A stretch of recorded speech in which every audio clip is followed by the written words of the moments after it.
Bonjour à toutes et à tous, bonjour chers confinés, c'est encore moi. Aujourd'hui j'ai envie de vous parler d'un auteur qui me tient particulièrement à cœur, Monsieur Antoine Blondin. Romancier, journaliste, célèbre parce que c'est évidemment l'auteur d'un Singe en hiver, dont vous avez peut-être vu une adaptation cinématographique par Henri Verneuil avec Gabin et Belmondo. C'est un auteur délicieux, Wikipédia le classe entre Stendhal et Jules Renard. C'est pas faux, c'est pas faux. En tout cas, il a une écriture drôlatique, un regard sur la vie particulièrement juste et subtil. Bref, je l'adore.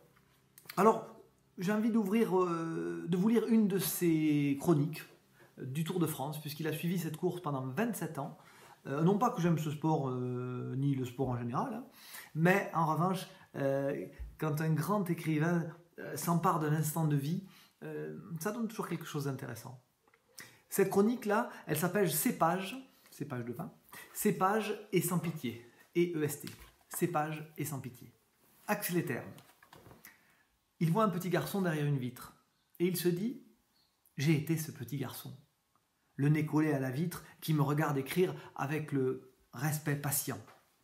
Et quand je lève un peu la tête, j'ai l'impression de me regarder moi-même à travers ce miroir sans teint du souvenir.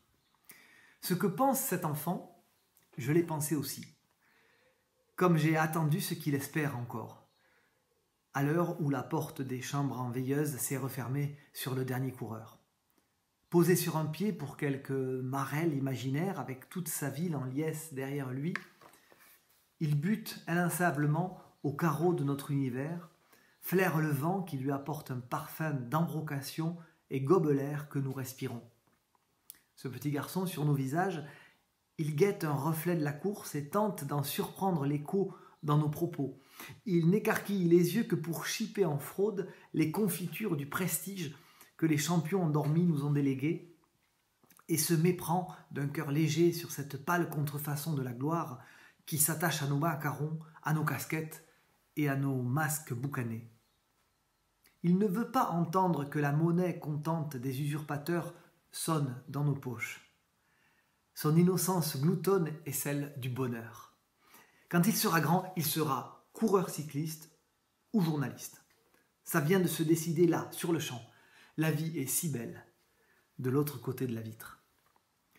Aujourd'hui que j'ai atteint l'âge où l'on croit savoir ce que les enfants ignorent, c'est pour lui que j'écris ces lignes.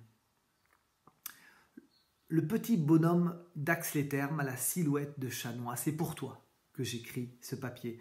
Je voudrais lui dire qu'il y a plus de teinture d'iode que de maillot jaune dans la panoplie du champion cycliste et que Jean Dotto, un des coureurs célèbres, a fait 150 km avec le crâne ouvert sur 10 cm. Je voudrais lui raconter que Geminiani arrivait hier au départ avec plus de cloques et de plaies sur la figure qu'il n'en faut pour manquer l'école et que le corps des coureurs est un étrange et douloureux laboratoire.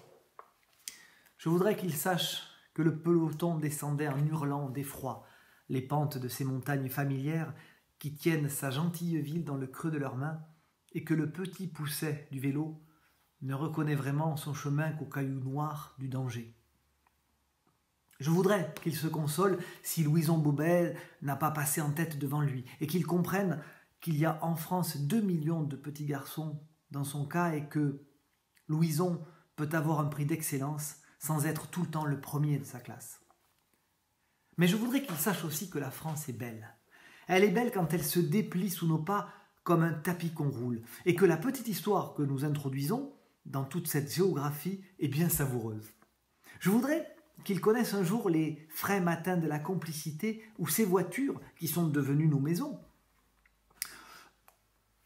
L'une l'autre se saluant, font et redéfont sans cesse un village dont tous les habitants vivent sur le pas de leur porte. Je voudrais qu'ils puissent apprécier que les loisirs du vagabondage ne sont pas incompatibles avec l'ivresse d'appartenir à un grand système qui vous dépasse. Et je vais aller le lui dire de vive voix. Oui, je me lève, il me suffit juste d'un pas pour abattre la cloison qui sépare deux mondes, et déjà, je surprends dans son regard l'étonnement admiratif dont il entoure les martiens auréolés que nous sommes. J'ouvre la fenêtre, Alors, il ne marque pas cet empressement que j'attendais devant une idole aussi peu distante. Il passe simplement d'un pied sur l'autre et se fend d'un mince sourire.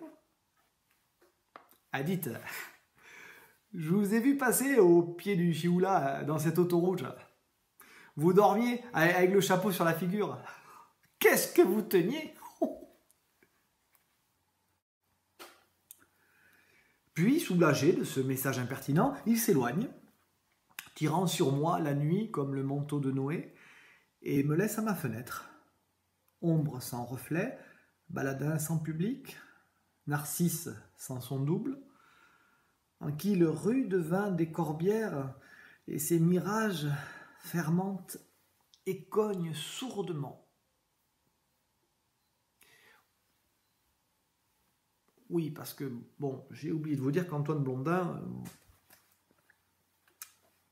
buvait un petit peu, peut-être. Merci, à très bientôt.